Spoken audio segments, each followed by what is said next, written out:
Hello दोस्तों, आप सभी का हमारे YouTube चैनल फास्ट कैलकुलेशन में स्वागत है। तो आज के इस वीडियो में हम अपने एक्सरसाइज 4.1 के क्वेश्चन नंबर 2 को आसानी से समझेंगे। तो चलिए बिना किसी देरी के अपने इस वीडियो को स्टार्ट करते हैं। क्वेश्चन नंबर 2 में दिया गया है, निम्नलिखित रैखिक समीकरणों को ax plus B Y plus C equal 0 के रूप में व्यक्त करो और प्रत्येक स्थिति में a b c के मान ज्ञात कीजिए। तो ax plus B Y plus C equal 0 ये हमारा मानक समीकरण होता है दो चरों वाले रैखिक समीकरण का।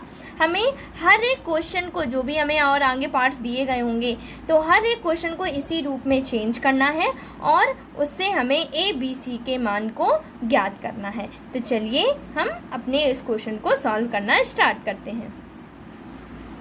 पहला क्वेश्चन दिया गया है 2x प्लस 3y इक्वल 9.35 बार। तो सबसे पहले हम अपने मानक समीकरण ax plus B Y plus C equal 0 के रूप में चेंज कर लेते हैं। तो क्या दिया गया है, 2x प्लस 3y 9.35 बार जो है, इसे आप इधर ले आइए LHS में। तो ये माइनस का 9.35 बार हो जाएगा इक्वल 0। अब इसको आप ऐसा करिए, ax plus B Y plus C equal 0 के रूप में से हम कंपेयर कर लेते हैं। तो देखिए, x के गुणे में जो होगा वो a की वैल्यू होगी, y के गुणे में जो होगा वो b की वैल्यू होगी, c हमारा तो कांस्टेंट टर्म है जिसके साथ x y कुछ नहीं होगा, वो हमारी c की वैल्यू होगी। अब x के गुणे में कौन है, 2 है, तो ये हमारी किसकी वैल्यू हो गई, a की वैल्यू। देखिए a की जगह पर 2 लिखा हुआ है तो a की वैल्यू कितनी हो गई, 2। प्लस की जगह पर प्लस लगा है, b की जगह पर क्या लिखा है, 3, यानी कि y के गुणे में जो होगा वो b की वैल्यू। यहाँ पर y के गुणे में क्या है, प्लस 3, तो प्लस का 3 हो जाएगा। प्लस लगाइए या ना लगाइए कोई फर्क नहीं पड़ता है।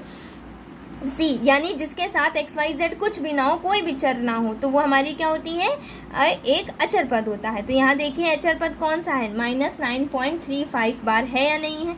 इसी के साथ ना तो x है ना ही y है, तो कोई भी अचर पद दिया ही नहीं गया, तो ये हमारा क्या होगा, अचर पद। और c की वैल्यू क्या हो जाएगी, 9.35 बार। लेकिन यहाँ पर 9.35 बाई माइनस में दिया गया है, तो साइन के साथ में हमें लिखना। अगर प्लस होता तो ना लगाते, क्यों, क्योंकि प्लस लगाइए या ना लगाइए कोई प्रॉब्लम नहीं, लेकिन माइनस में हमें माइनस लगाना होता है। ठीक है, तो यही हमें इस क्वेश्चन में करना था। ये बहुत इजी सा क्वेश्चन है। चलिए अब अपने नेक्स्ट क्वेश्चन को सॉल्व करते हैं। नेक्स्ट क्वेश्चन में दिया गया है x minus Y upon 5 minus 10। तो क्या हो जाएगा यहाँ पर, तो इसको सॉल्व करने के लिए हम क्या करेंगे, इसमें भी हम ax plus B Y plus C equal 0 से कंपेयर कराएंगे। x के गुणे में a, तो यानी यहाँ पर अपने क्वेश्चन में देखो x के गुणे में कुछ है नहीं भैया, कुछ भी नहीं है। तो कुछ भी नहीं होता है मतलब 1 होता है, 1 हर जगह प्रेजेंट होता है, तो कुछ नहीं है मतलब 1 है। तो x के गुणे में 1 है और यहाँ x के गुणे में a है, तो ये 1 जो हो जाएगी वो किसकी वैल्यू हो जाएगी, a की वैल्यू हो जाएगी। y के गुणे में b, तो यहाँ y के गुणे में कुछ नहीं है मतलब 1 अपॉन ये 5 भी तो है कि नहीं है, तो y की वैल्यू क्या हो जाएगी, माइनस भी लगा हुआ है, तो मैंने बताया था साइन भी साथ में लेना है, तो माइनस का 1 अपॉन 5।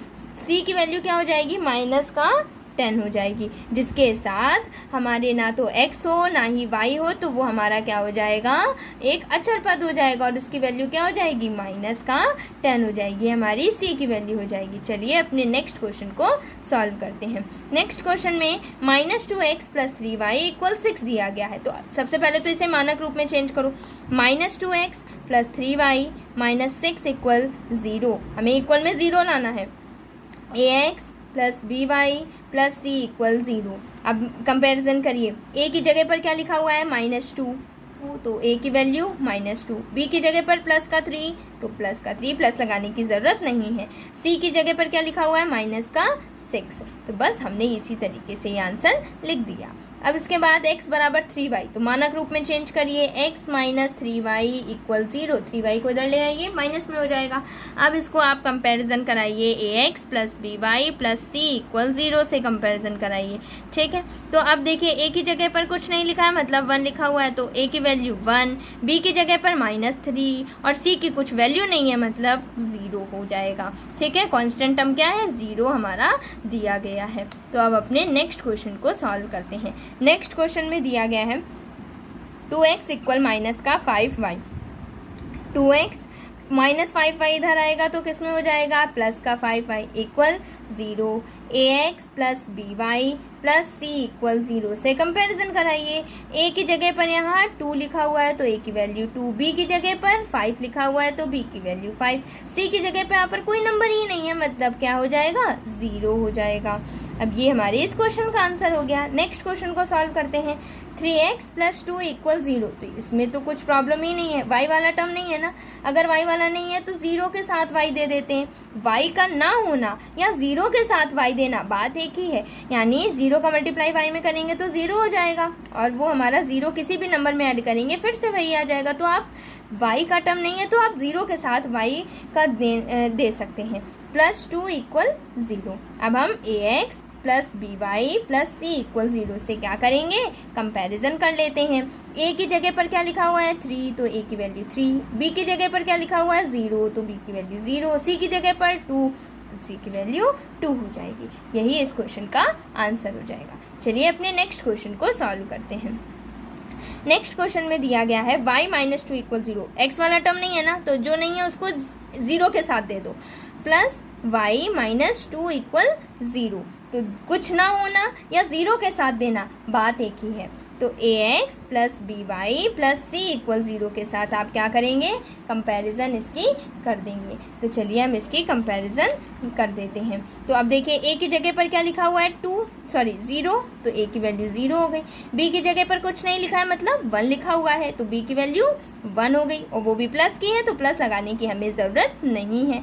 c की जगह पर क्या लिखा हुआ है, माइनस का 2, माइनस लगा है तो माइनस लगाने की ज़रूरत है, अगर प्लस लिखा हुआ है तो प्लस लगाने का साइन लगाने की ज़रूरत नहीं होती है। यहाँ पर सॉल्व कर लेते हैं। माइनस 2x इधर प्लस का है ना, इधर आ जाएगा तो किस में हो जाएगा, minus 2x plus 5 equal 0। y नहीं है ना, तो minus 2x plus 0y plus 5 equal 0। अब इसको भी comparison ax plus by plus c equal 0 से कराइए। तो a की जगह पर क्या लिखा हुआ है, देखिए x के गुणे में क्या है, -2, तो जो भी x के गुणे में होता है वो a की वैल्यू होती है ना, तो x के गुणे में यहाँ -2 है तो a की वैल्यू हो जाएगी -2। b की वैल्यू क्या है, यानी जो y के गुणे में होता है वो b की वैल्यू होती है, y के गुणे में क्या है यहाँ पर 0, तो ये क्या हो जाएगी 0। और एक बात और, आप लोग सोच रहे होंगे कि इन सब क्वेश्चन में गुणा तो लगा ही नहीं है, दो संख्याओं के बीच अगर कोई साइन नहीं लगा हुआ है, यहाँ पर x और 2 है तो इनके बीच में कोई संख्या अगर कोई साइन नहीं लगा हुआ है तो मतलब गुणे का ही साइन लगा हुआ है, तो ना लगा होना या गुणे का लगा होना बात एक ही है।